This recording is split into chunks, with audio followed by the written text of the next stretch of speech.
Hello everybody and welcome back to my channel. My name's Laura for those of you who don't know me, and here on YouTube I like to do tarot readings and talk about all things spiritual, witchcraft, law of attraction, and all that good stuff. Today I want to talk about a subject that I mentioned in a video years ago and you guys seemed really interested in learning more, and I never ended up making a video on it. In the video where I was talking about how I manifested my dream living situation for completely free, I mentioned how important it is to make friends with the spirit of the house or apartment that you're living in. And I want to talk about that today because I see so many people who practiced witchcraft or even just general spirituality putting protective wards on their home, constantly sprinkling salt on the windowsills, the doorway, the corners, everything, even using protective sigils on the doors and all of these measures to protect the home. And really, you don't have to do this. And even if you're just someone who believes in the law of attraction, where your attention goes, energy will flow. So if you're constantly focusing on protection and the need to be protected, the universe will give you reasons for the need to be protected. Whereas if you just make friends with your house, you do not need to do this. So let's talk about it. There is a spirit in everything. I have a spirit, you have a spirit, the tree outside has a spirit, the bird that's in the tree has a spirit, your phone has a spirit, every idea that you have has a spirit. If you can comprehend something, it has a spirit. The spirit of your community, the spirit of an individual person, the spirit of everything collectively, the spirit of Mars and Jupiter and Earth, the spirit of Artemis and I don't know, anyone else. Everyone has a spirit. And one of the most important spirits for you to connect to is the spirit of the house or the apartment that you're living in, and make friends with the spirit. So I'm going to tell you how to do that in this video. First, what you're going to do is, I would recommend doing this if you have the house to yourself one day, and even if you don't, just find a room that's not occupied, be alone, and get into a sort of meditative, relaxed state of mind. Close out all of the distractions, put your phone away, make sure everyone's quiet, okay? Wait till the end of the day to do this if you want, or in the morning, whenever you are undistracted. And just breathe deeply, relax, listen to any distant noises you might hear, stretch your muscles if you feel called to, and just, you can close your eyes, that'll help you focus a little bit better. And call out to the spirit of your home, spirit of this house or this apartment. I want to connect with you. I want to get to know you. I want to understand your vibe, your personality, your energy better. Will you connect with me? And then after you ask that, here's what you're going to do. You're just going to pay attention to any insights that comes through, any ideas. It might even feel like you're imagining things, and that's fine. Just play with it, and just acknowledge whatever comes through. You may get this older, wise, feminine energy that is very regal and strong. You may get a very playful, fun, sporadic energy. You may get just messy, creative. Like, there's so many different personality traits that the spirit of homes and buildings embody. And this is one of my favorite types of spirits to connect to. So do this, pay attention to what comes up. If you want to write it down, you can write it down. You don't have to. You can just personally acknowledge it and just get to know them. And if you want, introduce yourself to them more consciously, because obviously your house knows who you are, you're living in it, but this is a chance for you to consciously acknowledge, hey, I know that you're a spirit and I want to be your friend. Here's who I am. Here's my intentions with living in you. So for example, when I first moved into this house, I had this conversation in the living room and I was connecting with the spirit of the home. And she is a woman. I feel like a lot of houses are women, by the way, feminine spirits, not women, obviously. They're houses. They don't have genders, but, just very feminine in nature. Anyways, she was very nice and kind to me, sort of like an older feminine energy, and just extremely, extremely kind. I introduced myself and I was, telling her my intentions of living there. I'm like, I am so grateful to be living within you because, and I explained my whole past living situation, and why I was so grateful to be here.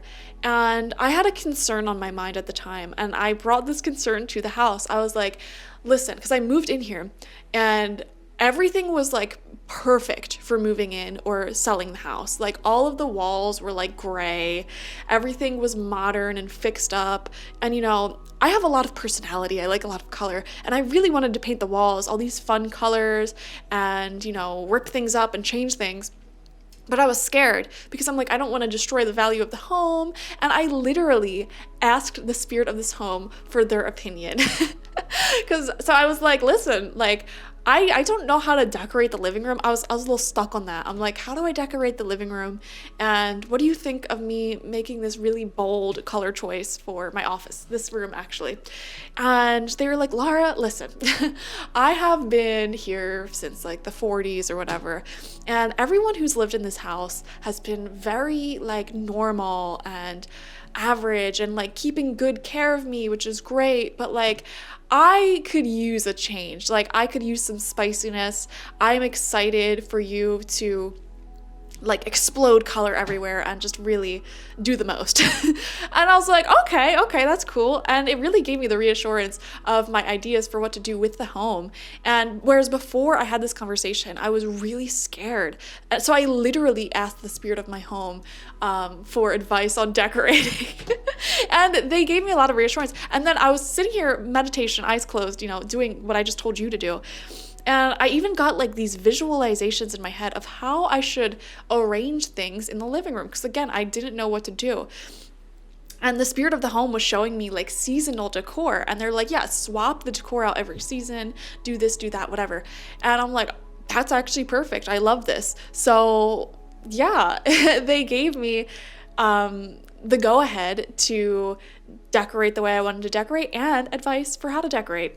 Anyways, I've been living in this home for a few years now, and there has been points throughout these years where I was feeling a really strong sense of lack, like just not being able to manifest money the way I wanted to manifest, not being able to manifest different areas of life, whatever. And it's in those moments that the spirit of my home actually reached out to me as a friend and was trying to help me. And they're like, Laura, you have to hear me out right now. There is so much abundance in your life already that you're not tapping into. There are rooms within me that are completely empty, not being used. You have, you're sitting here saying you want to manifest a house with a bigger yard. And yet you have my tiny little yard out front and you're not doing anything with it. So why do you think energetically you're in a space to be manifesting a house with a bigger yard when you're not even appreciating the yard that I'm offering you? And I'm like, good point, house. Very good point. And that summer that the house talked to me and spoke to me in that way, I swear I had the most fun time ever creating this like jam-packed flower garden out front of my house. And let me tell you, the yard is very small. It's literally like maybe like 8 feet by 4 feet. It's very small space. And I packed it with, like, I was growing tomatoes, chamomile, marigolds, chokeberry, like so many different edible plants, basil, rosemary, and just beautiful plants in general, zinnias. And I got a high yield out of this very small space. I had a fresh bouquet of flowers every week. I had more tomatoes than I could even eat. Honestly, a lot of them went bad. I felt really bad. But, and we got a roommate to live with us, and that was very fun and helped increase our cash flow and also fix the problem of me feeling lonely because I'm so used to living with so many people. It's so weird for me to be here alone all day. So that was fixed, and I started really utilizing this space because the spirit of the house told me the spirit of your home is trying to protect you and trying to keep you safe. It's in its nature. In witchcraft, we tune into the magic of nature itself to make life easier. And the nature of a house, of a dwelling, is to protect its inhabitants. So you don't need to be casting all of these protective spells and rituals over your home if you just become friends with the home in general and create that personal relationship. Your home will protect you. And not only that, but it will go out of its way to guide you in life, to send you abundance, to help give you advice when you need it. Like, it is the most beautiful thing that you could do for yourself. And I want to tell the story about when I lived with my family before I moved out. When I was a teenager, like 18, 19, I really wanted to move out. I did not like the living situation. It was toxic. However, I knew that if I wanted to manifest a new place to live, and I did not have the money to move at the time at all, so let's clarify that, but spiritually, energetically, I wanted to manifest a house. And I knew that I had to get in touch with the flow of abundance and see what was in front of me right now and be grateful for the house that I was living in. And I did the same exact thing. I tuned into the spirit of the house, the energy of the house, and I asked the house, how I can make my time there as fulfilling as possible. And you know what? I took care of the room that I was staying in so much. I maximized the space that I was using. I made it beautiful. I took care of it. I cleaned the house constantly, even though I was the only one cleaning. And I planted so many plants out back, and I really romanticized living in this house that had a very unique spirit. I would have breakfast on the deck with my cat, and I made the most of the situation, essentially. And that is what you need to do. You need to connect with the spirit of your home, and it will just give you really great advice. It will protect you, keep you safe. And let me tell you, when I was living in that old house, there was a lot of times where there was just creepy, scary stuff happening, like people trying to break in or, sneaking around the house, or actually that old house had a lot of spirits in it, okay? Especially the old room that I used to sleep in. Oh my God. It was haunted, but there was negative entities as well, particularly in the land outside of the house at nighttime. That's a whole different story. Anyways, I connected with the spirit of the house, and I was always kept safe. That's the point of the story. And not only that, when I connected to the spirit of that old house, I ended up moving out almost immediately. I connected with the spirit of the house, and I set my intentions, and I told them, I'm like, look, I love this. I love you. I love this house, but I can't live here anymore. I need to get away from these people or I'm going to go insane. And the house understands, and it doesn't care. And I took the best care I could of that house while I was living there.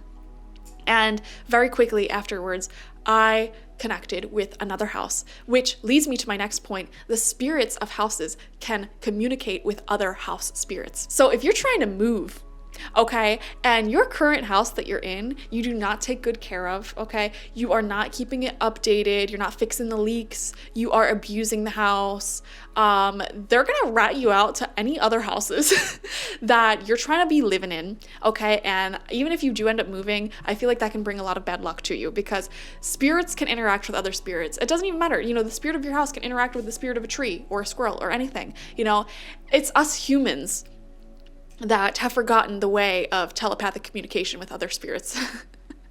So I'm telling you how to do this in order to increase your finances, your protection, your abundance, because the spirit of your home loves you 99% of the time. Become its friend. And you know what? Some of you may do this. You may do this little exercise where you connect with the spirit of your house, and you may feel like your house hates you. Okay? Now that'll happen for a very, very, very select few of you. And what do you do in that situation? Find out why it doesn't like you and repair the relationship is what I would say. Maybe your house is pissed off at you because there's been a leak in the basement for however long. Maybe they're pissed off at you because you got a beautiful Victorian home with amazing woodwork and you just put carpet all over it. Ugh, I would be mad at you too. That's disgusting. Ugh. I digress. So that's really all I wanted to share. Make friends with the spirit of your home. All right. Thank you guys for joining me. Comment how you feel about this subject. What are you going to do to connect to the spirit of your home? And actually, what I would like a lot of you to do right now, if you are home or if you're in any building at all, actually, because you could do this with any building, I want you to pause this video, do the exercise, and comment what came up for you. I would love to hear how you interpreted the spirit of your home, its energy, its personality, and any insights that may have come through. Let me know in the comment section down below. I would be so fascinated to read that. And subscribe if you have not already. All right, thank you guys. Bye-bye.